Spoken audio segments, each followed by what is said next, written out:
परिभाषा नोट कर दीजिए। साथ में मैं आपको छठा नंबर अपकर्षण, उसको भी साथ में पढ़ा रहा हूँ कि सेम टू सेम है, खाली थोड़ा सा अंतर है। चलो नोट करिए। सत्ता स्थित कर्मों की स्थिति और अनुभाग में,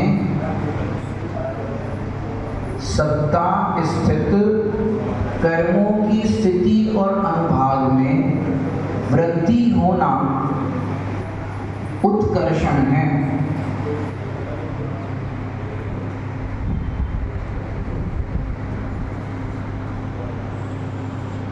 अपकर्षण के भी लिख दीजिए। कर्म प्रदेशों की स्थितियों में, एक मिनट, ये नहीं है, इसका ही आप उल्टा कर दीजिए, सरल बन जाएगी। सत्ता स्थित कर्मों की स्थिति और अनुभाग में,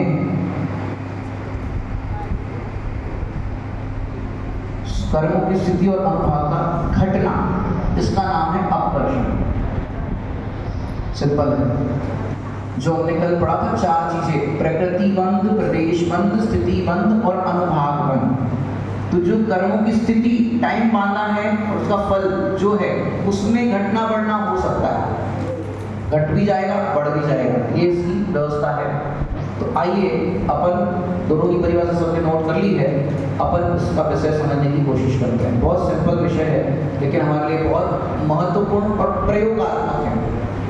अभी जैसे मैंने घटना आपको बताई थी बच्चों के बीच में कि एक जरा सी घटना में कितना क्या हो जाता है। जैसे आपने कहावत सुनी होगी, तिल का ताड़, राई का पहाड़, बात का, ये सब जो होता है ये किस कारण से होता है?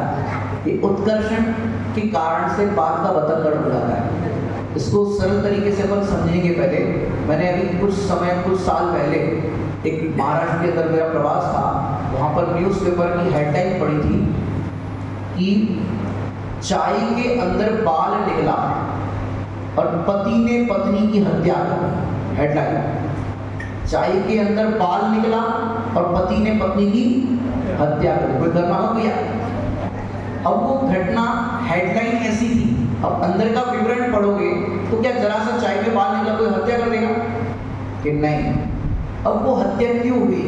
एक विषय से लगता हुआ दृष्टांत मेरे को उसमें मिला कि जैसे पतिदेव सवेरे सवेरे चाय, पत्नी ने भी चाय पी रहे थे और लंबा सा बाल उस चाय में निकला, तो पतिदेव ने ऐसा जरा सा कहा, उसमें देना पड़ता है स्टेटमेंट, भैया कैसे आपने हत्या कर दी? तो उसने कहा कि मैंने उसको बोला तो कैसे चाय बनाती हो, देख के नहीं बनाती हो, बाल निकल गया, दूसरी चाय लाओ। तो पत्नी ने कहा खुद बना लो, जवान लड़ाती हो। इस तरह से उनका आर्गुमेंट्स बढ़ता गया, तनातनी हो गई और वहां पर पत्नी सब्जी संवार रही थी, पति को आया गुस्सा और दे मारा चाप। ये हो गया उत्कर्षण। समझ है कि नहीं? कैसे हुआ? यदि उस टाइम पे पत्नी सॉरी बोल देती, हाँ जी अभी ला रही हूँ, या बाद में बना देती, कुछ भी मतलब अच्छा जवाब दे देती, तो क्या होता? तो वो घटना ना घटती, जो मर्डर की हुई वो घटना ना घटती। एक जरा सा सॉरी बोल देती तो यहाँ इतना बड़ा ये केस नहीं बनता। समझ आ रहा है कि नहीं आ रहा? दूसरी एक घटना ऐसी हुई कि पापा अपनी छोटी सी गुड़िया को होमवर्क करा रहे थे, ABCD, बहुत मेहनत का काम होता है छोटे छोटे बच्चों को लिखाना पढ़ाना, और उसमें पिताजी समझा रहे बेटा लिखो, ए लिखो, ये करो, और वो नहीं कर रही थी बराबर, जोर से बोला, बच्ची रोने लगी। और जब छोटे बच्चे रोते ना, फुल साइज का मुंह करके, हाथ पे ऐसे ऐसे करके रोते, और वहां पर प्याज पड़ा था, पिताजी ने प्याज लिया, उस बच्ची के मुंह में दबा दिया और घुटन के कारण वही देह छूट गई। अब बताओ, ये जरा जरा सी बातों में कितनी घटनाएं घट जाती। अब इस चीज को अपन को समझना है कि हमारे जो सत्ता में स्थित, परिभाषा में आपने नोट किया होगा, सत्ता में स्थित कर्मों की स्थिति को बढ़ाना है या घटाना है? क्या करना है भैया? आप चाहो तो बढ़ा भी सकते हो और आप चाहो तो घटा भी सकते हो। एक और एग्जांपल से समझो, जैसे आप लोगों ने कभी विदाउट टिकट ट्रेन में ट्रैवल किया है? बिना टिकट बचपन में अज्ञानता में कर दिया हो बिना टिकट, अरे कोई नहीं पकड़ रहा है, ऐसे करते हैं लोग। तो अब आपने बिना टिकट समझो यहाँ विदिशा से दिल्ली तक ट्रैवल किया और आप बाहर भी निकल गए प्लेटफॉर्म पे, कोई पकड़ नहीं पाया, आपको अंदर में क्या होता है? खुशी। अरे टीटी आया था, मैं वॉशरूम में घुस गया, उसको ऐसा चकमा दे दिया, ऐसा कर दिया। अब आपने समझो चोरी कितने दिन की? एक दिन, एक समय के लिए जरा सा वो ट्रैवल जो 8, 10, 15 घंटे का ट्रैवल था उतने के लिए चोरी की। अब वही किस्सा आप 50 साल तक अपनी उम्र तक सुनाते रहते हो। अरे एक बार हम गए थे, हमारा क्या दिन था, ऐसे ट्रेन में गए, टीटी आया, हमने ऐसे उसको घुमाया, ऐसे करा, कोई पकड़ ही नहीं पाया। चोरी का पाप आपने एक दिन के लिए किया, लेकिन उसको आप सुनाते रहते हो, उसमें आनंद मानते हो, जिसको अपन ध्यान की भाषा में कहे तो चौर्यानंदी रौद्र ध्यान। अब एक दिन का पाप आपने क्या कर दिया? प्लस करता गया, मल्टीपल होता गया आपका पाप, उसकी सजा फिर बहुत ज्यादा आई। और आपने समझो अज्ञानता में पाप कर लिया और आपको अब रियलाइज हो रहा है, अरे हमको ऐसा नहीं करना चाहिए था। तो आपको वो सॉरी फील हो रहा है, तो आपने वो चोरी के पाप का जो फल है उसको क्या कर दिया? घटा दिया। जो घटा दिया उसको कहेंगे अपकर्षण, और जो बढ़ता है उसको क्या कहते हैं? उत्कर्षण। अब प्रैक्टिकल दृष्टांत से और अपन समझते हैं इस चीज को। जैसे देखो ये 2 उंगलियां हैं, इस 2 उंगली को छोटा सा बच्चा बैठा है, उसको ऐसा मारेंगे तो कोई उसका फल आएगा? वो खाली ऐसे आंख से देखिए कौन मार रहा है, ऐसे आंख से वो बच्चा देख सकता है। थोड़े से बड़े बच्चे को अपन 2 उंगली मारे, क्या करेगा? वचन से बोल देगा, क्यों मारते हो मुझे? तो वचन से आ गया समझो उसका। और थोड़े बड़े व्यक्ति को आपने 2 उंगली मारी तो हो सकता है आपको वो जोर से गुस्सा कर दे, क्या करते हो, मारते हो मुझे? अब यही 2 उंगली जो सड़क पर ट्रैफिक पुलिस वाला है उसी को ऐसा मार दो, क्या होगा? ऑन ड्यूटी ऑफिसर पर तुमने ऐसा किया है। और फिर आपको पुलिस स्टेशन में लेके गए, और पुलिस स्टेशन में जो आपको हवालात में बंद करने के लिए कर रहे थे और उसी को आप धक्का देकर के गिरा दो, तो क्या होगा? अब सजा और बढ़ती जाएगी। केस बना, कोर्ट के अंदर गए और जो जज साहब बैठे हैं उसको एक पेपर वेट वहां पर रखा हुआ था और लिया और जज साहब को ही मार दिया, क्या होगा? समझ लो, जितना बड़ा होगा उतना उतना फल बड़ा आएगा। समझ आई नहीं आई? ऐसे ही देव शास्त्र गुरु का अवर्णमार, इसका फल ज्यादा आता है। सुनाई बात? तो ये उत्कर्षण और अपकर्षण, इसको हम समझने की कोशिश करते हैं। जैसे देखो और एक बहुत सुंदर दृष्टांत समझाता हूँ कि जैसे पहली बार छोटा सा बच्चा स्कूल गया तो उसको माँ ने 5 का सिक्का दिया कि चलो कुछ खा लेना, ये करना, चॉकलेट खाना, ऐसा उसको 5 का सिक्का दिया। अब वो बच्चा स्कूल में गया और छोटे छोटे बच्चे की तो हाफ पैंट होती है, जरा सी टी-शर्ट होती है, शर्ट होता है और ऐसे कहता है। अब छोटा सा जेब, हाफ पैंट के अंदर छोटा सा जेब, अब जेब में हैंकरचीफ भी रखा है, रुमाल भी रखा है और 5 का सिक्का भी रखा है उसी में, एक ही जेब में कहाँ रखेगा? अब वो स्कूल में गया और बीच में ब्रेक होता है, क्या बोलते हैं, रिसेस बोलते हैं, क्या बोलते हैं, ब्रेक। और उस समय उसकी नाक बहने लगी तो जेब में से रुमाल निकाला और नाक पोंछने के लिए, और जो 5 का सिक्का था वो ऐसे ऐसे घूमते घूमते नाली में गिर गया। और माँ ने पहले ही सिखाया था नाली में गिरी हुई चीज नहीं उठाते, नीचे पड़ी हुई चीज नहीं उठाते। अब कोई बात नहीं, 5 का सिक्का गया हो गया, नाली में चला के छोड़ दिया। अब घर पहुंचा, पहला दिन था स्कूल का। माँ ने पूछा, बेटा आज का दिन कैसा गया? अरे आज का दिन मम्मी बहुत अच्छा था, टीचर ने ये पढ़ाया, ऐसे गेम खिलाया, ये सब बताया। और एक बात बताओ, वो जो हमने तुमको 5 का सिक्का दिया था उसका क्या हुआ?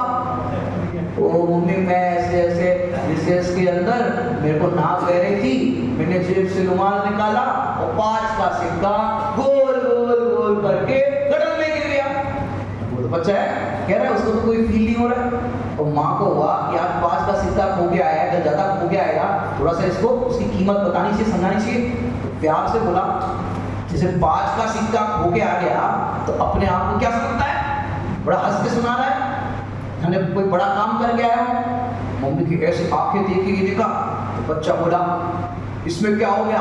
आप छोटे थे तो आपने 5 का सिक्का नहीं खोया।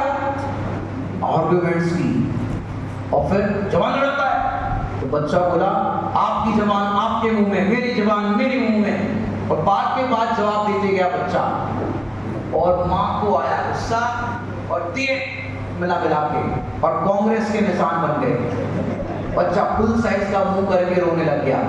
अब मुझे एक बात बताओ, जो 2 चाटे पड़े, सही पड़े कि गलत पड़े? 5 के सिक्के के नुकसान में 2 चाटे पड़े, बताओ सही पड़े कि गलत पड़े? बोलो जल्दी फटाफट। गलत पड़े। तो आप देते भी नहीं देते मिला के बच्चे को? नहीं मानते। ज्यादा आर्गुमेंट्स करता है तो क्या करते हो बताओ? चुप ही नहीं हो रहा है, जवाब पे जवाब दे रहा है तो क्या करते हो? मिला के देते भी नहीं देते? नहीं मानते आप? अब नहीं मानते। अब देखो सुनो, अब उस बच्चे को 2 चाटे पड़े, रोने लग गया। चलो वो घटना तो हो गई। धीरे धीरे बच्चा बड़ा हो गया। बड़ा होने के बाद व्यापार आदि कार्य में लग गया पिताजी के साथ। पिताजी ने कहा था बेटा इनसे बच के रहना, इनका मार्केट में नाम अच्छा नहीं है, धंधा व्यापार करते हैं और पैसा चुकाते नहीं, और बहुत इनका ऐसा है, हिसाब किताब सही नहीं है। अब पिताजी क्या जाने, मैं तो MBA पढ़ाओ, मैनेजमेंट ऑफ बिजनेस में कर सकता है, वो क्या जाने। अब पिताजी ने तो खूब उसको समझाया था, ध्यान रखना है इनसे। अब क्या हुआ, बिजनेस करते करते उसी व्यक्ति से मिलना जुलना हुआ। वो कह रहा क्या कर रहे हो भाई, चलो घूमने के लिए, आज मैं पार्टी देता हूँ, चलो फिल्म देखने के लिए, पैसे भी वो दे रहा है, नाश्ता भी वही करा रहा है, वही सब खर्च कर रहा है। और ऐसे घुल मिल गए। जरा यार 10,000 रुपये देना, मैं अभी आपको 2 घंटे बाद देता हूँ, जरा सा अभी मैं ऐसा हूँ। तो 10,000 रुपये आपने इतनी हो गई थी बातचीत, इतना मिलना जुलना, 10,000 आपने दे दिए और 2 घंटे बाद उसने वापस भी कर दिए। फिर एक दिन जरूरत पड़ी, 1 लाख रुपए दे देना, हफ्ते भर तक बाद देता हूँ, 1 लाख रुपए दे दिए, हफ्ते भर बाद वापस दे दिए, और एक दिन ऐसे चलते चलते 50 लाख की जरूरत पड़ गई। उसने कहा भैया 50 लाख दे देना, मेरा ऐसा आने वाला है पेमेंट, 1 महीने के बाद पहली तारीख को मैं आपको 50 लाख रुपए दे दूंगा। और इतनी बातचीत और पुराना सब था तो दे दिए, कोई बात नहीं, अपना मित्र है। और 1 महीना पूरा हुआ और पहली तारीख आई और फोन लगाया। अब जिस नंबर पर फोन डायल कर रहे हैं भाई सब कवरेज एरिया के बाहर। टेंशन बढ़ने लगी, फोन नहीं लग रहा है, सवेरे से फोन लगा रहा हूँ, शाम तक हो गई, फोन नहीं लग रहा है। जैसे तैसे फिर उसके दुकान पर पहुंच गए और कहा कि भैया कैसे हो, क्या हो, सब ठीक तो चल रहा है, आपको फोन लगा रहा था, फोन नहीं लग रहा है। फिर उसने कहा कि वो अपना 50 लाख का पेमेंट है, वो जरा चाहिए था हमको। बोले कौन से 50 लाख, क्या काई के 50 लाख? बोले वो दिए थे, ऐसा दिए थे। और वो बन बैठा कि नहीं दे रहे, जाओ तुमसे जो बन पड़े कर लो। तो कोई लिखा पड़ी तो थी नहीं। अब वो टेंशन आ गई और उसने कहा जो बन पड़े सो कर लो। और वो थोड़ा सा वैसे ही था रुतबा वाला। अब टेंशन हो गई, अब क्या करें, लड़ सकते नहीं, कर सकते नहीं, कुछ सबूत नहीं है, तो पुलिस को भी लेके आएंगे, हमारे पास सबूत हो, कुछ लिखा पड़ी हो, कुछ है नहीं। टेंशन में आ गया और 50 लाख का घाटा, और पिताजी को भी सब हिसाब दिखाना है, टेंशन आ गई। उसने सोचा अब जी के क्या करें, इतना सारा नुकसान, पिताजी तो मेरी क्या कर लेंगे। घर गया, पूरा टेंशन बहुत था, सॉरी फेस था। पिताजी बैठे थे, जाके चरण स्पर्श किए कि मरने से पहले एक बार पिताजी के चरण स्पर्श कर लूं। जैसे ही चरण स्पर्श किए, पिताजी बोले क्या बात है, ऐसे तो रोज कभी पैर नहीं छूते, आज क्या बात है, सिखर जा रहे हो क्या? कि नहीं नहीं पिताजी अब तो मैं जा रहा हूँ। बोले कहाँ जा रहे हो, क्या बात है? पिताजी अब जी के क्या करें, बहुत दुख है। काय का दुख है? पिताजी अरे तू पहले मत बुझा, सही सही बता क्या बात है।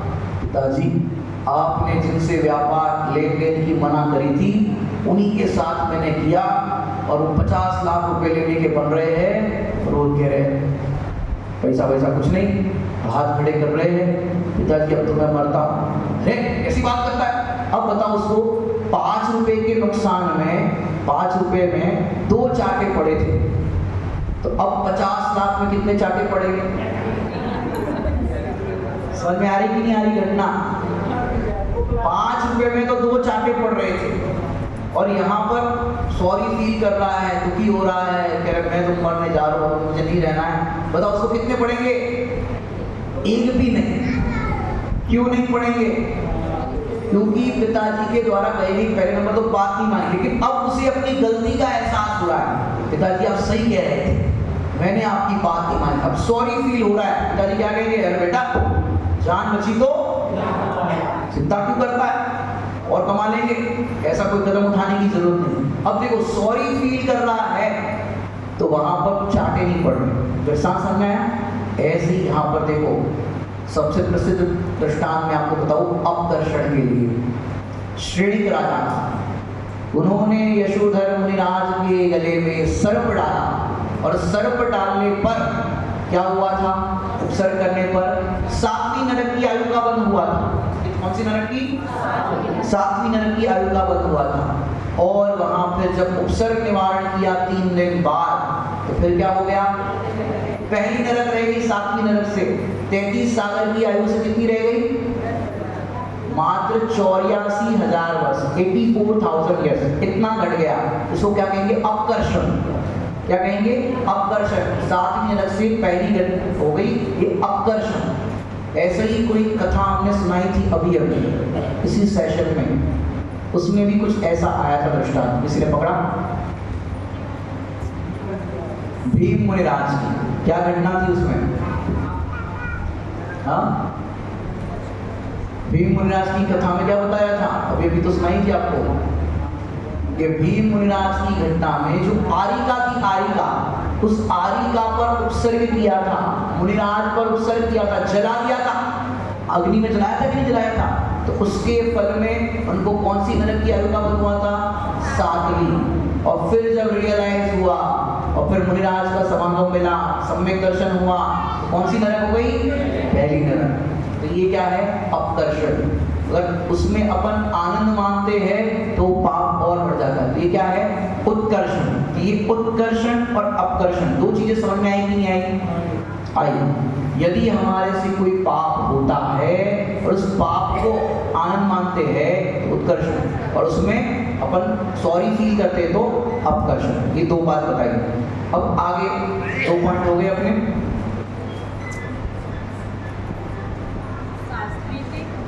हाँ जी, एक प्रश्न था, जैसे अपकर्षण होता है तो ऐसे उत्कर्षण में भी बंध बढ़ता है, बढ़ता है ना। अभी अभी मैंने एग्जांपल दिया था कि जैसे कोई विदाउट टिकट ट्रेन में चला गया, चोरी तो एक बार की, लेकिन 50 साल तक उस चोरी का आनंद मान रहा है, तो उसका फल बढ़ जाएगा।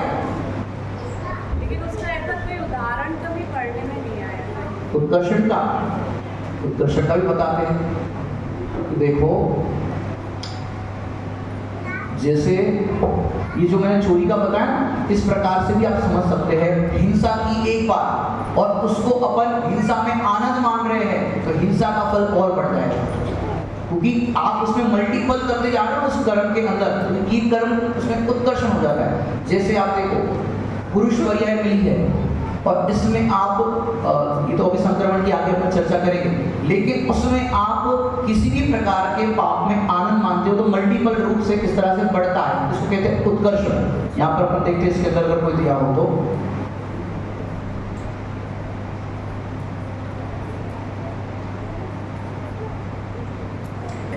जिस तरह से घटता है उस तरह से बढ़ता भी है।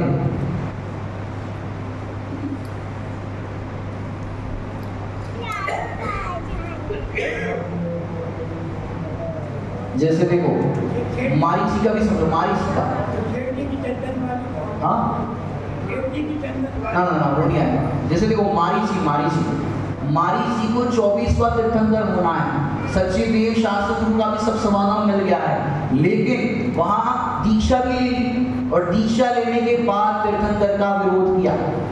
अच्छा, आप होंगे पहले नंबर पर, हम होंगे 24 पे, तो ये जो विरोध का परिणाम है उससे क्या हुआ, 24वां, ये उत्कर्षण हो गया उसके पाप का।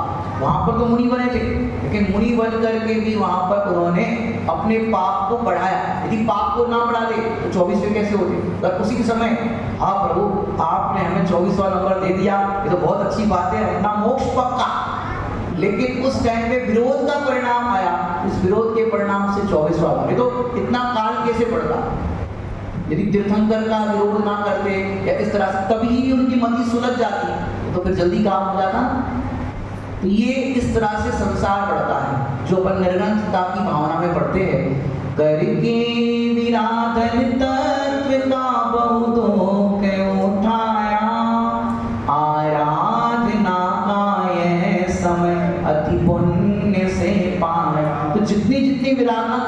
उतना उतना तो बढ़ेगा ना, संसार उसी से तो बढ़ रहा है।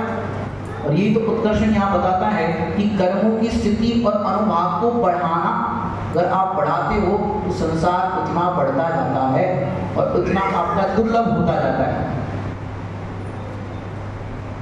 आगे देखिए, अब संक्रमण पढ़ते हैं। संक्रमण, संक्रमण की परिभाषा नोट करिए। विवक्षित कर्म प्रकृतियों के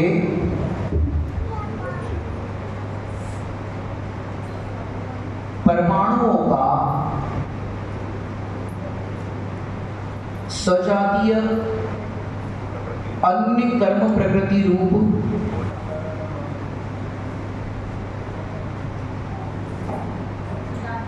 सजातीय अन्य कर्म प्रकृति रूप परिणमन होने को संक्रमण कहते हैं। जैसे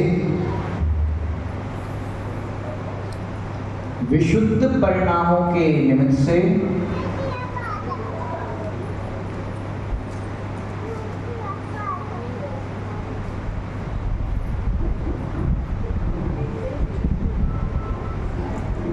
पूर्वबद्ध,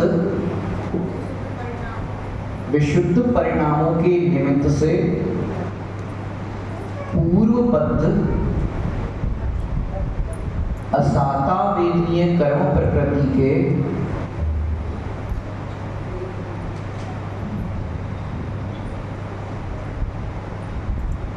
परमाणुओं का साता वेदनीय रूप तथा संश्लेष परिणाम से पूर्वबद्ध सातावेदनीय कर्म के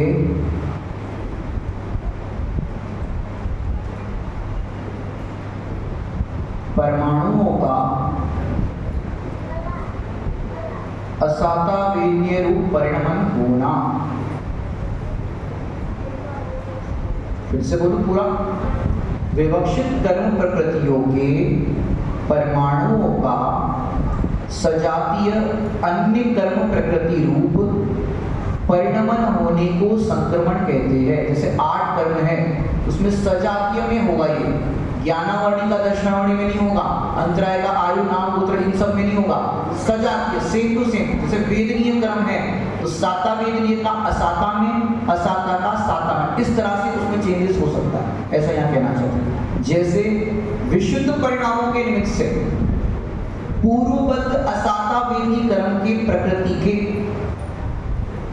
परमाणुओं का साता वेदनीय रूप तथा संश्लेष परिणाम से पूर्वबद्ध साता वेदनीय कर्म के परमाणुओं का असाता वेदनीय रूप होना। ये एग्जाम्पल इसका मैंने बता दिया जैसे करके। अब इसमें अपन समझने की क्या होता है। देखो, संक्रमण माने चेंज होना, साता का असाता में, असाता का साता में। जैसे कभी हमारा असाता वेदनीय कर्म चल रहा है, यदि इस असाता वेदनीय कर्म में जो आपने तत्वासूत्र जी मोक्ष शास्त्र में पढ़ा हो, 6ठा अध्याय है, असाता वेदनी के आश्रव के कारण क्या है, किसी को पता है? असाता वेदनी के आश्रव के कारण तत्वासूत्र जी 6ठा अध्याय देखो, दुख, शोक, आताप, आक्रंदन, वध परिदेवनानी, ये क्या है? असाता वेदनी के आश्रव के कारण है। अभी आपका समझो असाता वेदनी चल रहा है और उसमें अगर आप दुखी होते हो, शोक करते हो, तो क्या होगा? नया असाता वेदनी का आश्रव होगा। पहले चल रहा है कौन सा? असाता वेदनी। यदि उसमें आप संश्लेष परिणाम करते हो, दुखी होते हो और शोकाकुल होते हो, तो नया असाता वेदनी कर्म बंधेगा, आश्रव होगा और फिर बंद होगा। मैं शिखर जी पर्वत से नीचे लौट रहा था, एक सुंदर वाक्य मेरे को पढ़ने को मिला। वर्तमान में दुखी होना, नए दुख को निमंत्रण देना। क्या बोला? वर्तमान में दुखी होना, नए दुख को निमंत्रण देना। यदि आप वर्तमान में दुखी होते हो, आगामी फिर वो जो कर्म बंद हुआ, दुख, शोक, आताप, आक्रंदन, वध, परिदेवन, ये जो है पूरा, उससे ये असाता वेदी का आश्रम होता है, फिर बंद होता है। अब उसकी जगह पर इसी असाता वेदी कर्म में यदि हम संक्लेश परिणाम ना करें, विशुद्ध परिणाम रखें, समता रखें, तो असाता वेदनीय साता में बदल जाएगा। क्या बोला? यदि इस असाता वेदनी के काल में हम यदि विशुद्ध परिणाम रखें, संक्लेश परिणाम ना रखें, आकुलता न करें, तो असाता काय में बदल जाएगा। कैसे बदलेगा देखो, सुनो। संक्रमण को अपन पहले समझते हैं, साता का असाता में, असाता का साता में, दोनों चीजों को अपन देखेंगे कि जैसे आप देखो संक्रमण जो इन्होंने बनाई थी, चामुंडराय राजा ने बाहुबली भगवान की प्रतिमा बनाई थी। अब उसको कितने भक्ति से बनाई थी उन्होंने? एक अरिष्टनेमि नाम के शिल्पकार से ये प्रतिमा बनवाई थी। और वो प्रतिमा की जो अखंड प्रतिमा होती है, अपनी जो जैन दर्शन की प्रतिमा होती है, अखंड होती है। बताया था कि इसके जो आप अखंड पत्थर में से बड़े बड़े टुकड़े दोगे, इसके बराबर चांदी तोल के देंगे, छोटे छोटे टुकड़े मिलेंगे उसके बराबर सोना तोल के देंगे, और जो फिनिशिंग में रज निकलेगी उसको तोल करके डायमंड देंगे। कि राजा ने उसको, इस जमाने में थोड़ा ठेका होता था, इतना लाख 2 लाख 5 लाख ऐसा होता नहीं था, और बड़े भक्ति से बनवाते थे। और वो प्रतिमा जो बनवाई, उस बनवाने का परिणाम क्या है? पुण्य, पुण्य का परिणाम। अब उनको उस समय जब बन गई वो गोमटेश्वर बाहुबली भगवान की प्रतिमा, उस समय अंदर में मान कसाया। क्या गई?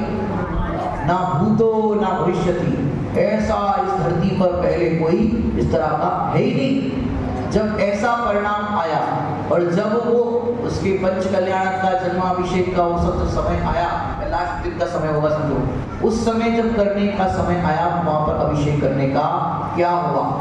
चामुंडराय राजा कर नहीं पाए, नहीं कर पाए अभिषेक। वो कर रहे थे और नीचे तक जा ही नहीं रहा, ऐसा प्रसंग आता है। तब वो वहां पर एक मुनिराज थे, आचार्य थे। कौन थे? नेमी चंद्र सिद्धांत चक्रवर्ती, जिन्होंने गोमटसार, जीवकांड, गोमटसार, कर्मकांड आदि बड़े ग्रंथ लिखे हैं ऐसे करणानियों के। तो उनके पास जाकर के कहा कि ऐसा क्यों हो रहा है? तो ज्ञानी थे वे, बोले आपको अंदर में मान कसाया। अब बताओ, इतना पुण्य बांधा, सोना चांदी इतना सब खुले हाथ से दान दे, पुण्य बांधा, लेकिन एक मान कसाय आ गया। बताओ क्या हुआ? सारा पुण्य कन्वर्टेड इनटू, मतलब कर नहीं पा रहे। असाता तो है ही एक तरह के देखा जाए तो। असाता मात्र शरीर में ही समझना, संयोगों में भी जो प्रतिकूलता मिलती है क्या है, तो असाता ही है एक तरह से, पाप का उदय है। तो वो उस समय ये उनका सारा पुण्य क्या हो गया? पाप में बदल गया। और ये छोटा सा विशुद्ध परिणाम का जो बालक था, उसके निमित्त से ये हुआ कार्य। इतना करने पर भी बताओ ऐसा होता है। अब देखो, ये हमने क्या देखा? साता का असाता में देखा। और एक एग्जाम्पल सुनो कि एक कृष्ण जी के भाई बलराम, नाम सुना हो बलराम, पूर्व भोग में ब्राह्मण थे, ब्राह्मण। और ब्राह्मण की अवस्था में क्या हुआ कि उनके परिणाम दीन गरीब थे और वहां पर भरपेट भोजन भी नहीं मिलता था। एक मुनिराज आहार की चर्या के लिए जा रहे थे और उनके पीछे पीछे कौतूहल से गया कि ये क्या कर रहे हैं, ऐसे जा रहे हैं, क्या कर रहे हैं? तो पीछे पीछे गया, मुनिराज का पड़दान हुआ, आहार कराया। तो श्रावकों को लगा ये भी महाराज जी के संगे ही है। बोले अरे इनको भोजन कराओ। भोजन करा रहे तो बैठ गए, बड़े आदर से करा रहे थे श्रावक को, भोजन करा। भोजन करने के बाद इतनी तृप्ति हुई, ये जीवन में ऐसा भरपेट भोजन तो कभी नहीं मिला। आज इनके पीछे पीछे गया तो भरपेट भोजन मिल गया। क्यों ना मैं जिंदगी भर इनके साथ ही घूम लूं। वैसे भी खाना पीने व्यवस्था होती नहीं है, हम भिक्षा मांगते, ब्राह्मण में तो भिक्षांदेही करते, भरपेट मिलता नहीं, यहाँ तो बढ़िया भोजन मिल गया। तो आहार चर्या मुनिराज की तो होकर तो चले गए और वो भोजन करके फिर उठा और पूछा महाराज जी को कहाँ पर विराजमान है, कैसे क्या है? बताया जंगल में यहाँ पर है। उनको लगा पूछ रहे होंगे एड्रेस किस दिशा में छोड़ के आए। वो गया वहाँ पर ब्राह्मण की पर्याय वाला जीव और कहा महाराज जी, वहाँ तो सामयिक हो गई। उसके बाद महाराज जी से चर्चा हुई, महाराज जी आज मैं आपके पीछे पीछे आया, बहुत बोला जी, अंदर में मायाचारी नहीं, महाराज जी मेरा तो मन संसार शरीर भोगों से ग्रस्त हो गया है, मेरे को दीक्षा लेना, ये नहीं। जो असली बात थी वो बताई, महाराज जी आज जिंदगी में पहली बार मैंने भरपेट भोजन किया, आपके पीछे पीछे चलने का ये परिणाम आया, मेरा मन कर रहा है मैं आपके संगी हो लूं। महाराज जी ज्ञानी थे, निमित्त ज्ञानी थे, जान लिया ये तो पात्र जीव है, सत्य बोला, इससे सरल परिणामी है। बोले ऐसे नहीं चलेगा, हमारे साथ रह करके पूरी धर्मचर्या सब कुछ सीखना पड़ेगा। बोले बिल्कुल। बोले एक टाइम आहार मिलेगा। बोले कोई बात नहीं, एक टाइम भरपेट मिल गया, क्या करना है, दूसरे दिन करेंगे, एक टाइम मिल गया बहुत हो गया। इतना भी मिल नहीं रहा था, समझो भरपेट भोजन कभी मिलता नहीं था 24 घंटे में, और इतना मिल रहा था, चलो कोई बात नहीं चले जाते। महाराज जी ने उसको पहले ज्ञान कराया, समय पा करके दीक्षा दी, दीक्षा देने के बाद तब तो क्या अभ्यास सब कुछ होने लगा, सम्यक दर्शन की भी प्राप्ति हो गई, मुनि दीक्षा भी हो गई। और फिर एक दिन मुनिराज ने पूछा, अब बताओ आहार करना कैसा लगता है। महाराज जी अब तो अनाहारी स्वरूप को भाते हुए आहार का विकल्प ही नहीं आता कभी कभी, अब ऐसी दशा होगी। चलो अब यहाँ तक तो ठीक है। एक दिन राजा का काफिला जा रहा था, बहुत बड़ी उसकी शोभा यात्रा जा रही थी, उसको देख करके मुनिराज को विकल्प आया, गुणस्थान गिरा, विकल्प आया, ओह ऐसा ठाट बाट तो मैंने जिंदगी में कभी नहीं देखा, और इतनी तपस्या तो कर ही गए, और कहते पुण्य के फल में ठाट बाट मिलते हैं, यदि मेरी तपस्या का कोई फल हो तो ऐसा ठाट बाट मिले, ये क्या किया बताओ। पुण्य जो इतना मानना, तपस्या करी, इतना सब कुछ, सब योग, लेकिन सारा पुण्य कन्वर्टेड इनटू ये पाप कैसे हुआ, ये सब वैभव मिलना। अब उसके बाद तो बलराम स्वर्ग गए, और स्वर्ग से आकर कृष्ण जी के भाई बलराम बने। और ये जो नारायण और बलभद्र होते बहुत विशिष्ट पुरुष होते हैं, सामान्य नहीं समझना। अब सोचो वहां पर पुराणकार लिखते हैं, हाय हाय ये तूने क्या किया, चरण धोने के लिए अमृत का पानी तूने ऐसे ही ढोल दिया, कौवे को उड़ाने के लिए रत्न फेंक दिया, हाय हाय ये तूने क्या किया।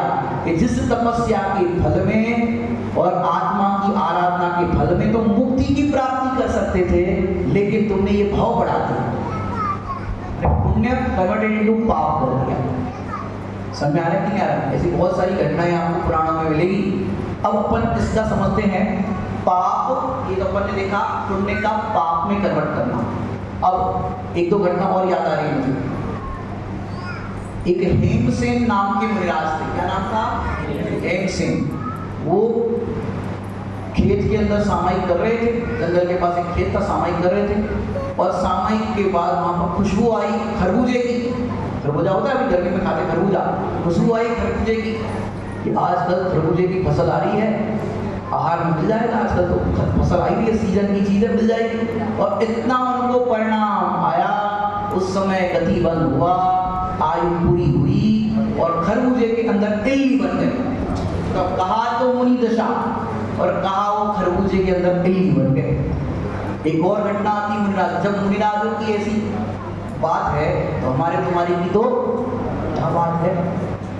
हम कौन से खेत की, मूली नहीं बोलना भैया, ककड़ी कह दो, लौकी कह दो, जो खाते नहीं उसका नाम क्या को लेगा। समझ आ रहा है कि नहीं आ रहा।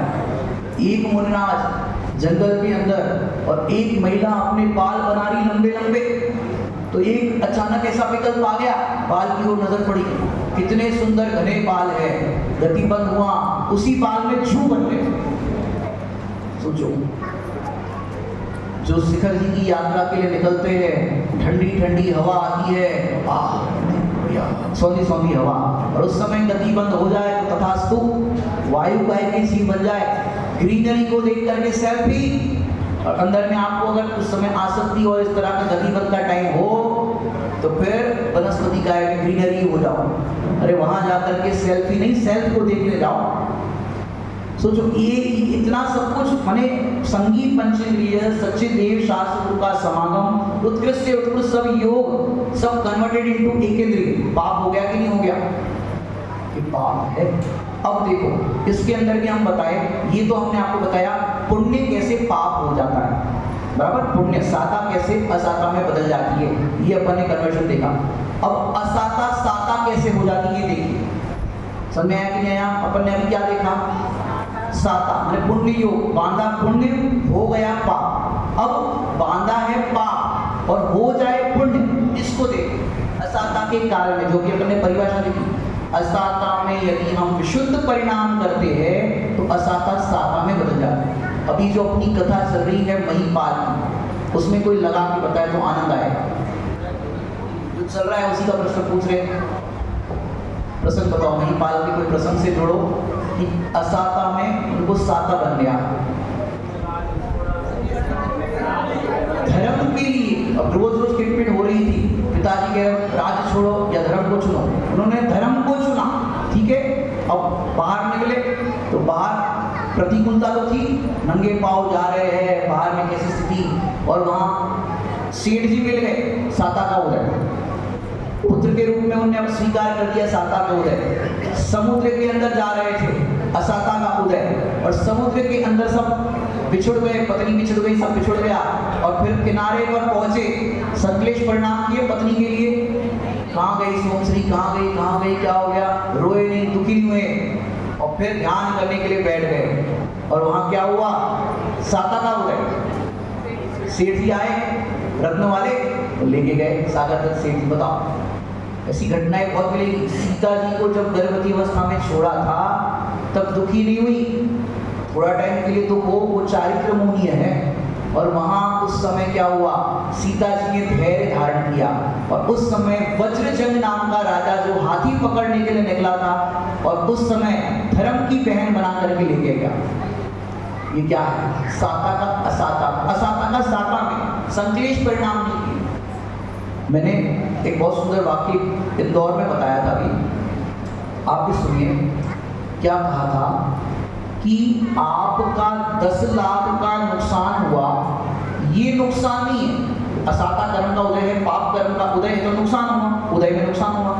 क्या कहा, 10 लाख का नुकसान हुआ, ये नुकसान नहीं, पर उसके पीछे हम जो संकलेश परिणाम करते हैं ये असली नुकसान। क्यों, नुकसान हुआ ये तो उदय है, पूर्व कर्म माने तो उसका उदय है, और इसमें वर्तमान में हम उस उदय को देख करके संकलेश परिणाम करते हैं, तो आगे क्या होगा, फिर असाता आएगा, तो ये असली नुकसान है। तो ये बात एक साधर्मी को इतनी जची, ये 10 लाख वाले नुकसान की। एक हफ्ते पहले घर में टीवी लाया था, आजकल होते हैं LCD क्या बोलते स्क्रीन वाले, हाँ, 1 लाख रुपए का टीवी लाया था, और उस समय शाम गर्मी के ही दिन थे, खरबूजा ला करके बाहर मेज पे रखा था पन्नी में, और छोटा सा बच्चा घर में, और खरबूजे को ऐसे ऐसे पन्नी में घुमा रहा है, और वो खरबूजा पन्नी में से फटा और सामने टीवी स्क्रीन पर, और 1 हफ्ते पहले टीवी लाया था 1 लाख का और फूट गया। बताओ क्या होता, आपके घर में ऐसा होता, बच्चे का क्या होता, मार दिया जाए या छोड़ दिया जाए, बोलो क्या किया जाए, क्या करना चाहिए, उस समय कितनी गुस्सा आती बताओ। लेकिन वो जो साधर्मी है, वो छोड़ने भी आए थे इंदौर में, वो हमको बोले पंडित जी उस दिन मेरे को शांति रही, मैंने बच्चे पे गुस्सा नहीं किया। पत्नी कह रही है क्या है, जरा सा दूध धुल जाता और दूध उबल जाता तो कितना ये करते थे, बोलते थे। बोले आज पंडित जी की बात जच गई, उन्होंने लगाया 1 लाख का टीवी फूटा, ये नुकसान नहीं, पर जो मैं संकलेश परिणाम करूंगा, बच्चे को डांटूंगा, घर का माहौल खराब होगा, बच्चा रोएगा, सब तरह से ये होगा, और फिर नया कर्म बंद होगा, ये असली नुकसान। फिर पत्नी ने कहा झूठ मूठ ना तो डांटो, आगे से ध्यान रखे, बाहर बिठा दिया उसको, 1 घंटा तक तुम्हारी पनिशमेंट। लेकिन बोले शांति रही अंदर में, क्योंकि जो टीवी फूटा है ये तो उदय है, बच्चे के निमित्त से फूटा, पत्नी के निमित्त से फूटा, मेरे निमित्त से फूटा, आज टीवी के फूटने की योग्यता थी, उस परमाणुओं का टीवी का इस तरह से होना था, 1 हफ्ते बाद ऐसी उसकी योग्यता थी। बताओ कोई बदल सकता है, क्रमबद्ध पर्याय में इसका ऐसा होना था, कोई चेंज कर सकता है, नहीं कर सकता। अब जब ये हमको सिद्धांत अंदर में इसका भाव भाषक हो, तो बताओ नए कर्म मानना चाहिए। अब उसी समय यदि आप संकलेश परिणाम करोगे तो असाता का असाता में बदल जाएगा, और यहाँ पर साता वेदनीय कर्म का असाता में, आप अच्छे भले शांति से बैठे हो, लेकिन यदि आपके इस तरह की कोई पाप के परिणाम हुए, तुरंत असाता वेदनीय आ जाए। मैना सूरी का प्रकरण श्रीपाल चरित्र याद होगा सबको, असाता वेदी कर्म चल रहा था उनका, परंतु बार बार शरीर के ऊपर उपयोग जा रहा था। पीड़ा होगी शरीर में, नाना प्रकार से कष्ट तो जाता है, वो पिछली भूमिका में ऐसी स्थिति होती है। लेकिन उस समय मैनासुंदरी ने सिद्ध चक्र का पाठ कराने का भाव बनाया कि भगवान की भक्ति में, सिद्धों के गुणानुवाद में मन लगेगा, यहाँ उपयोग उतना जाएगा नहीं। तो उस समय भगवान की भक्ति में उपयोग लगने पर असाता वेदी का साता में संक्रमण हुआ और उनकी जो रोग था, कोढ़ का रोग था, कुछ रोग था, वो दूर हो गया। ये क्या है? असाता का साता में बदलना, माने भगवंतों की भक्ति से परिणामों में विशुद्धता जो आती है, उससे असाता कर्म भी साता रूप में बदल जाते हैं। और साता वेदी चल रहा हो तो असाता में बदल जाता है। याद करो, अकृत पुण्य, सुना अकृत पुण्य, धन्य कुमार चरित्र, इतना अभागा जन्म, माने गर्भ में जब वो बालक आया, माँ के बहुत धनवान था परिवार, जैसे जैसे गर्भ के माह बढ़ते गए वैसे वैसे घर की लक्ष्मी कमी होने लगी। गर्भ में से जब बाहर आए तो पिताजी का देह अवसान हो गया और सब जितना भी था सब लॉस हो गया। अब इतना, इसलिए नाम ही रखा अकृत पुण्य। और जिंदगी में कभी अच्छा भोजन नहीं मिल पाया उस बालक को। उस नगर में बर्तन मांजने का या छोटा मोटा काम मां करने लगी और शर्म आती थी कि आज जो हमारे यहाँ काम करते थे हमको उनके यहाँ करना पड़े, ऐसी स्थिति बन गई थी। तो उन्होंने नगर छोड़ा, दूसरे नगर में पहुंचे। नगर छोड़ने पर उदय बदलेगा कि नहीं बदलेगा? नहीं बदलता। माने आप क्षेत्र छोड़ दो लेकिन उदय साथ जाएगा, ये भी समझ लो आप। इसलिए नौ कर्म से भेद विज्ञान करना सीखना चाहिए, उदय नहीं बदलता। अब क्या हुआ कि अकृत पुण्य, जब उसकी माँ काम करती थी अकृत पुण्य की एक सेठ जी के यहाँ पर, और पास में एक छोटी सी झोपड़ी बना दी थी रहने के लिए, और उस सेठ जी के 7 पुत्र थे और रोज बढ़िया खीर बने, पकवान बने। तो बच्चा, उसकी जब खुशबू आती थी, अकृत पुण्य ऐसे देख के ललाता था, खुशबू आती थी तो खाने की इच्छा होती थी, बच्चों को तो ऐसे होता है। अब एक दिन देखा वो 7 भाई बैठे थे और ये दिख रहे हैं ऐसे, और खुशबू ही खा रहा है, भोजन में तो खीर मिल नहीं रही, खुशबू ही ऐसे सूंघ रहा है, उसमें ये कर रहा है। तो 7 भाई बुलाए, इधर आ, खीर खाएगा? बोले हाँ खाऊंगा, हाँ दो। ऐसे तो चाटे पड़े, मुंह पूरा सूज गया। तब माँ ने कहा बेटा तेरा पुण्य नहीं है। सेठ जी को पता चली मेरे पुत्र ऐसे ही है, मेरी भी बात मानते नहीं है। सेठ जी ने आधा लीटर दूध दिया, थोड़े से चावल दिए, जाओ घर पे सामग्री दी, तुम्हारा झोपड़ी में बना दो खीर, बच्चे को खिलाओ। अब पहली बार उत्तम भोजन बना, अच्छा भोजन, खीर बन रही थी। अब इतने दिन से क्या चल रहा था? पाप का उदय, असाता का उदय चल रहा था। अब उस दिन पहली बार खीर बनी, तब माँ ने कहा बेटा आज पहली बार उत्तम भोजन बनाया, अपन आहार दान करेंगे फिर तुम्हें खीर खिलाएंगे। बालक बोला हाँ माँ बिल्कुल बिल्कुल। माँ ने कहा बेटा मैं जरा पानी भरने जा रही हूँ, तो ध्यान रखना मुनिराज आए, ध्यान रखना आहार देना है। अब वो बालक तो बैठा रहा और वहाँ माँ पानी भरने गई, और उस समय मुनिराज का वहाँ से आहार की चर्या के लिए निकलना, और पहले तो वचन से महाराज जी आप रुक जाओ, कहीं जाना नहीं, महाराज जी रुक जाओ, मेरी पानी भरने गई, महाराज जी रुक जाओ, ऐसे थोड़ी ना महाराज जी रुकेंगे, नवदा भक्ति सी।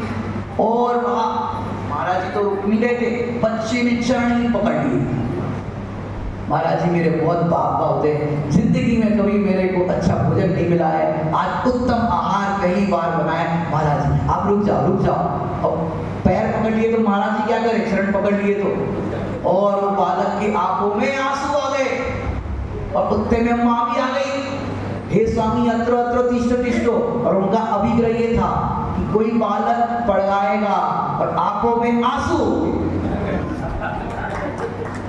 और आहार दान माता दे रही है, पुत्र भी दे रहा है, और वहाँ बालक ये नहीं सोच रहा है, क्योंकि आधा लीटर दूध मिला था, अब आधा लीटर दूध में कितनी खीर बनेगी।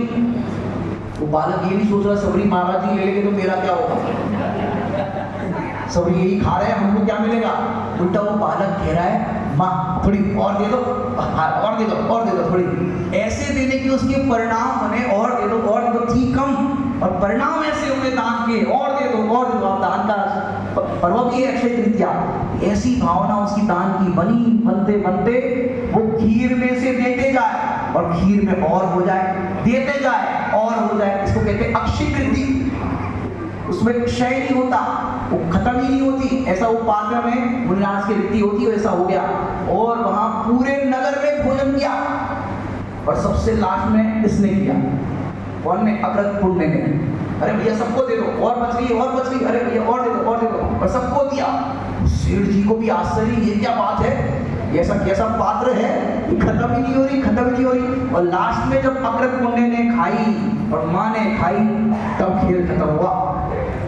खत्म ही नहीं हो रही। सोचो, परिणाम है अपने परिणाम, दान के परिणाम। अपन सोचो, अज्ञानी सोचता है, सीधे लगते नहीं सब। अज्ञानी सोचता है ये हमारा नाम ना ले, दान के लिए हमको ना बोल दे। अज्ञानी सोचता है हमारा कछु बच जाए, और ज्ञानी सोचता है हमारा कछु तो लग जाए। अपने ही तो बच्चे हैं, अपने बच्चों के लिए लग जाए, इनमें जो संस्कार मिलेंगे, ये सबसे उत्तम चीज है। तो ये दान का परिणाम आज देखो, अग्रत पुण्य को। और फिर क्या हुआ, अगले भाव में जहां पैर रखे वहां ही लाभ हो। खटिया लेकर के आ गए और खटिया को पटका, और 4 पायों में से क्या निकला?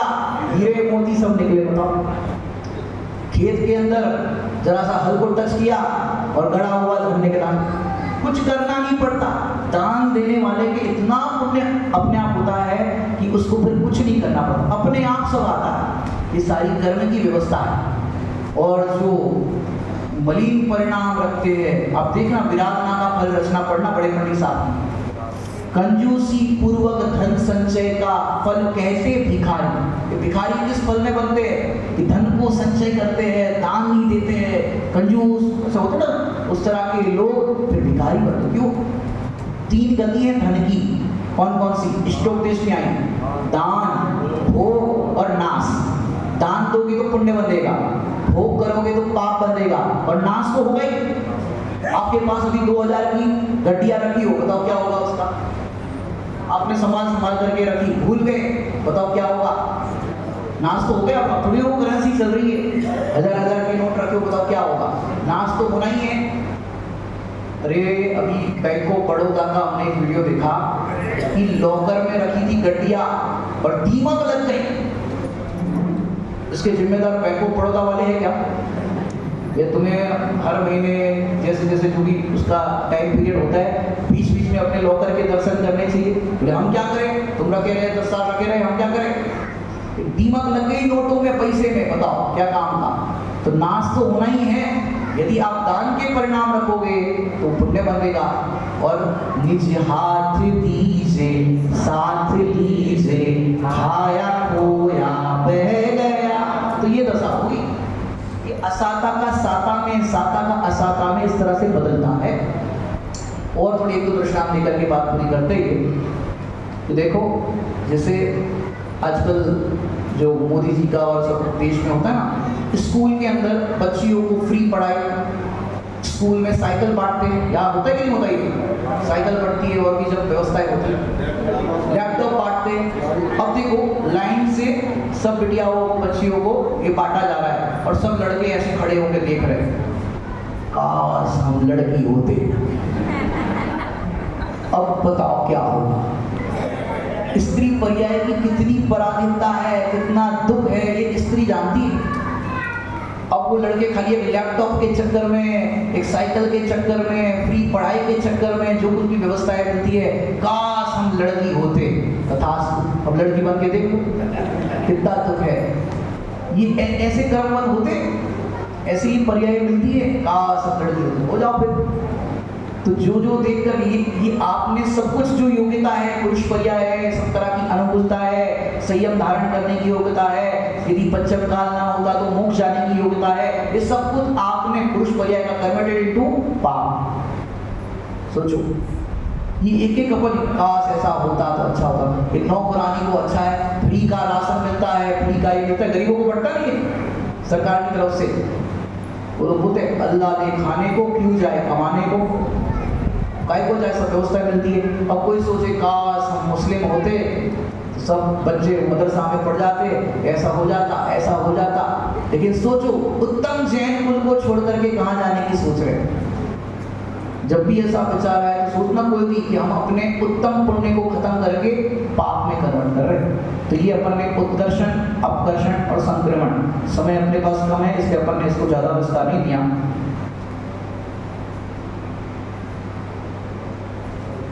अभी आप उपशांति, निगति, निकाचित की सिर्फ परिभाषा लिख लीजिए, थोड़ा सा बता करके बात पूरी करता हूं। उपशांत, उसको नोट कीजिए। उपशांतकरण एवं उपशम, इन दोनों में जो अंतर भेद है वह स्पष्ट समझ में आना चाहिए, इसलिए हम यहाँ पर ये बता रहे हैं। ये नहीं है, हाँ अब लिखिए परिभाषा। ये तो नया बंधने वाला कर्म, नया बंधने वाला कर्म कुछ काल तक बद्ध अवस्था में ही रहेगा, इसकी उदीर्णा नहीं होगी। इस उदीर्णा के अभाव रूप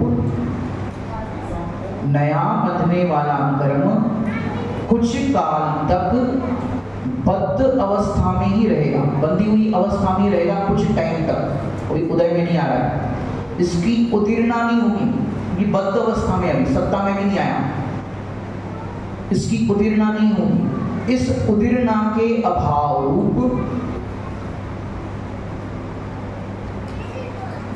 सत्ता स्थित कर्म की, उदीर्णा के अभाव रूप सत्ता स्थित कर्म की अवस्था को उपशांतकरण कहते हैं। सत्ता स्थित कर्म की अवस्था को उपशांतकरण कहते हैं।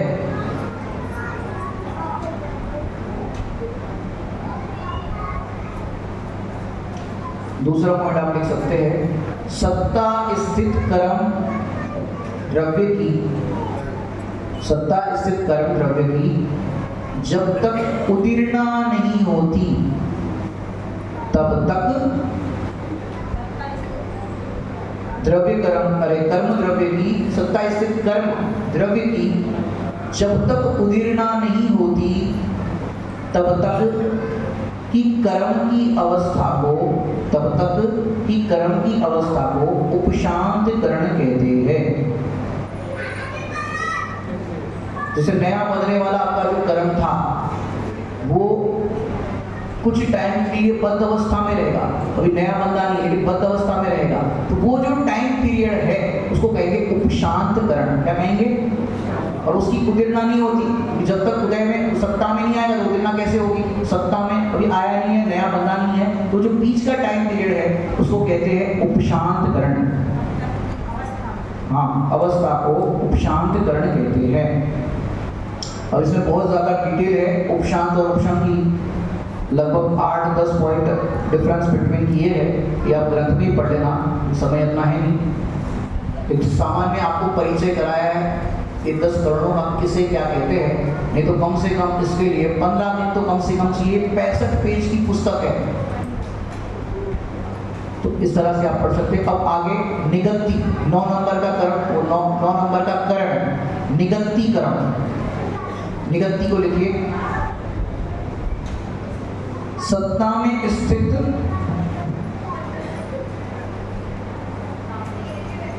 जिस कर्म का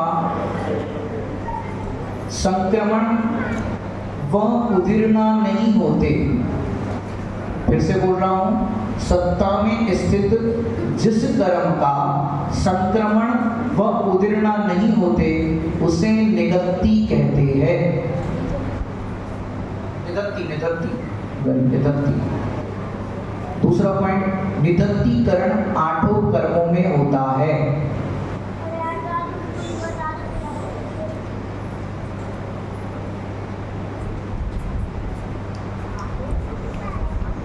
निगत्तीकरण 8 कर्मों में होता है। तीसरा पॉइंट, निगत्ती कर्म में उत्कर्षण अपकर्षण दोनों हो सकते हैं। क्या नहीं हो सकता?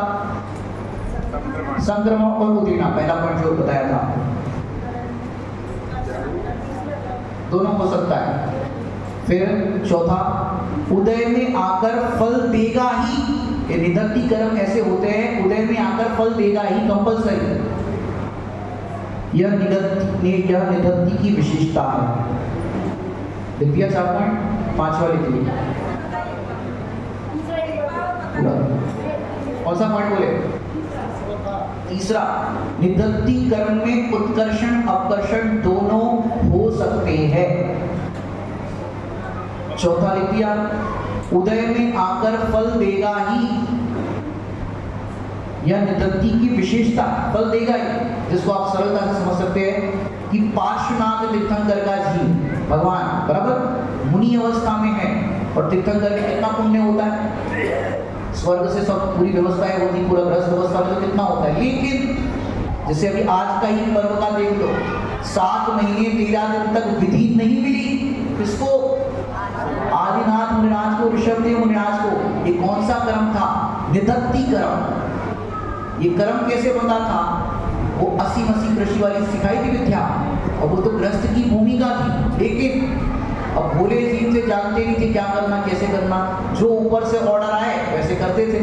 वो बोले कि हमारे ये सब अनाज वगैरह जो बना रहे हैं हम, ये सब बैल वगैरह खा जाते हैं। बोले एक काम करो, मास्क लगा दो, आपकी भाषा में मुंह पे ऐसा लगा दो, मास्क लगा दिया, जैसा लगा दो तुलसी का बांध लो। अब बांध ली, अब वो भोजन नहीं करे, 12 घड़ी के लिए बता थे, उतने टाइम के लिए उन्हें बांध दी, अब वो भोजन नहीं करे। तो फिर वापस गए, तो बोले ऐसे भोजन नहीं करे, तो बोले वो मूसिका उतारी नहीं, बोले हाँ आपने बोली थी लगा दो, हमने लगा दी, तो बोले हटा दो। अब वो जो जितने टाइम तक बैलों के भोजन में अंतराय पड़ा, उसी का फल आया ये 7 महीना 13 दिन तक उनको आहार की विधि नहीं मिली, उनके भी आहार में अंतराय पड़ा। तो सोचो अज्ञानता में भी बांधा हुआ कर्म कैसा उदय में आता है। ये निधत्ति कर्म। 5वां पॉइंट, निधत्ति कर्म पुण्य पाप दोनों रूप होता है। निधत्ति कर्म, बस इतने पॉइंट नोट करेंगे इसमें। निधत्ति कर्म पुण्य पाप दोनों रूप में होता है। और एक छठा लिख लीजिए, बहुत अच्छा है। फल देने की मुख्यता है, इसमें क्या है? निधत्ति कर्म में फल देने की मुख्यता है, इसलिए इस निधत्ति को दृढ़तर कर्म कहते हैं। दृढ़ है मानी ये कर्म भोगना ही पड़ेगा। जैसे ये तो हमने पाप कर्म का बताया आदिनाथ मुनिराज का, पारसनाथ का भी असादा पाप कर्म का ही है, जो 7 दिन तक उत्सर्ग चला, पत्थर पड़े। अब पुण्य का देखो, चक्रवर्ती बनते, अब कोई चक्रवर्ती का पुण्य बांधा हो और कहे हमें 96,000 लाने नहीं चाहिए, बताओ क्या होगा? 6 खंड को नहीं जीतना भी, हम तो आराम से अखंड को देखें, बताओ क्या होगा? जरूर जाना पड़ेगा 6 खंड को जीतने। 96,000 शादियां होगी, एक भी कम नहीं होगी, या एक से परेशान है और वहाँ 96,000 मिलेगी। अब पुण्य ऐसा बांधा है इंद्रिय सुख का, इतना सारा बैकग्राउंड, 18 करोड़ घोड़े, 84 लाख हाथी, सब व्यवस्था होगी। अंदर में चाह नहीं है लेकिन होगी। भोगों की कुछ कमी नहीं थी, परिणति फिर भी रंगी नहीं थी। ये परिणति की रंगी थी, अंदर में उनकी परिणति इसमें जुड़ी नहीं थी, बाहर में कोई कमी नहीं थी। ये पुण्य के वैभव जो मिलते हैं, नारायण, प्रति नारायण, चक्रवर्ती, ये सब भोगना पड़ता है। ये पुण्य का है, ये पुण्य का ठाट भी भोगना पड़ता है और पाप का भी भोगना पड़ता है, ये दोनों बातें हैं इसके अंदर। तो ये निधत्ति कर्म हो गया। और अंतिम लिखिए निकाचन, कितना लिख दीजिए, अपना 10 का कोटा खत्म। देखिए निकाचित कर्म किसे कहते हैं? बहुत सरल है, नोट कीजिए। संक्रमण, उदीर्णा, उत्कर्षण और अपकर्षण के लिए अयोग्य प्रकृति को निकाचित करण कहते हैं। संक्रमण, उदीर्णा, उत्कर्षण और अपकर्षण के लिए अयोग्य प्रकृति को निकाचित कहते हैं। माने निकाचित कर्म में ये सब होता नहीं है। असाता है तो साता में बदल जाइए, इसमें नहीं होगा। साता है तो असाता में बदल जाइए, ये भी नहीं होगा। उसका उदीर्णा नहीं होगी, पहले आ जाए, ये भी नहीं होगा। निगत फिर क्या बोलते हैं, उत्कर्षण अपकर्षण हो जाए, ये भी नहीं होगा। इसमें कुछ फेरफार नहीं होगा, जो जैसा बांधा है वैसा ही आएगा, ये इसकी व्यवस्था है। और ये निकाचित कर्म पुण्य पाप दोनों रूप होता है, इसलिए अपन साथ में शब्द प्रयोग करते हैं निगति निकाचित कर्म। ऐसे बोलते हैं निगति निकाचित कर्म जो है वो साथ में इसलिए कहते हैं कि जो कर्म बांधे हैं वो भोगने पड़ेंगे, जैसे बांधे हैं वैसे भोगने पड़ेंगे। इसी प्रकार वो उदय में भी आता है। हाँ तीर्थंकर नाम प्रकृति मांगी है तो उस टाइम पे उदय में आई, भले ही बात तो आज ली, लेकिन अब वो कितने समय बाद आई? पहले नरक के अंदर या तीसरे तक व्यवस्था है कि नरक के नारकी, अभी नरक में है ऐसे असंख्यात जीव जो तीर्थंकर प्रकृति का आश्रय बंद कर रहे हैं, कंटिन्यूस उनकी चल रही है। स्थिबुक बंद ऐसा कुछ कहते हैं उसको, स्थिबुक बंद ऐसा शब्द आता है कि ध्रुव बंदी उसकी कंटिन्यूस तीर्थंकर प्रकृति बंदी, भले अभी नरक में है, यहाँ बांध लिया है, बांधने के बाद जो पहले कर्म बांध दिया था नरक में जाने का, और फिर उनने समय दर्शन आदि करके कर्म बांधा तीर्थंकर का, और वो कंटिन्यूस चल रहा होगा। उदय में आएगा तब आएगा, लेकिन ये कंटिन्यूस चल रहा है और फिर वो भोगना पड़ता है। ऐसी कर्म की व्यवस्था है। और अब एक दो लिख लीजिए, निकाचित कर्म का उदय द्वारा फल मिलता ही है, फल मिलता ही है, इसमें चेंजेस नहीं होगा। जो बाबूजी युगल जी का नाम सुना है आप लोगों ने? केवल रविवार की पूजा करते हो आप लोग, सिद्ध पूजन करते हो, जगाया तुमने कितनी बार। वे ऐसा कहते थे ये कर्म बेलिहाज होते, कर्मों को किसी का लिहाज नहीं होता। जैसे गेट पर अपना कोई परिचित खड़ा हो और कुछ प्रभावना पड़ रही हो और लाइन से आप नहीं जा रहे हो और साइड से निकल गए तो आपको लिहाज कर लेगा, चलो भाई अपने ही है, दे दो। लेकिन ऑटोमेटिक मशीन की व्यवस्था होगी तब, जैसे आप मेट्रो ट्रेन में गए हो, मेट्रो स्टेशन पे जाते हो, वो टोकन वहाँ पर करते हो, फ्री तो एंट्री मिलती है, वो ऐसा बंद होता है। और कोई आदमी होगा तो ये 10 का नोट लो, एंट्री कर दो, इस तरह से रिश्वतखोरी हो जाएगी। लेकिन ऑटोमेटिक व्यवस्था में ये कर्मों की भी ऑटोमेटिक व्यवस्था है, ये बेलिहाज होते हैं। तीर्थंकर का जीव हो तो भी लिहाज नहीं करते। सानत कुमार चक्रवर्ती को 700 वर्ष तक कोड़ रहा, 700 वर्ष तक कोड़ रहा, बताओ रहा कि नहीं रहा? लिहाज नहीं करते कर्म की, तुम तीर्थंकर हो कि चक्रवर्ती हो कि कौन हो, किसी का लिहाज नहीं करते। और निकाचित कर्म को दृढ़तम कर्म कहते हैं। पिछले वाले में क्या था? दृढ़तर था निदत्ति में, और यहाँ दृढ़तम कि यहाँ तो भोगना ही पड़ेगा। निकाचित कर्म को दृढ़तर कर्म कहते हैं क्योंकि इस कर्म में 4 प्रकार की योग्यता नहीं है, और ये कर्म उदय में आएंगे और फल देंगे ही देंगे।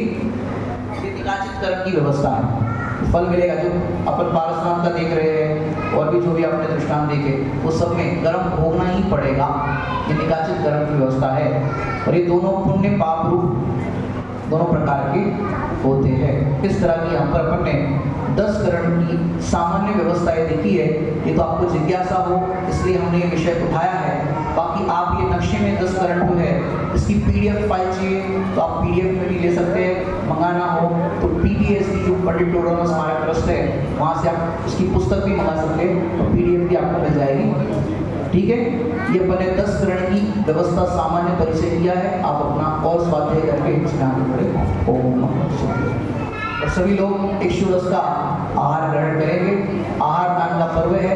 अपन ने पहले उनके जीवन वृतांत से ज्ञान ग्रहण किया, अब आहार जो इक्षुरस का हुआ था वो ग्रहण किया।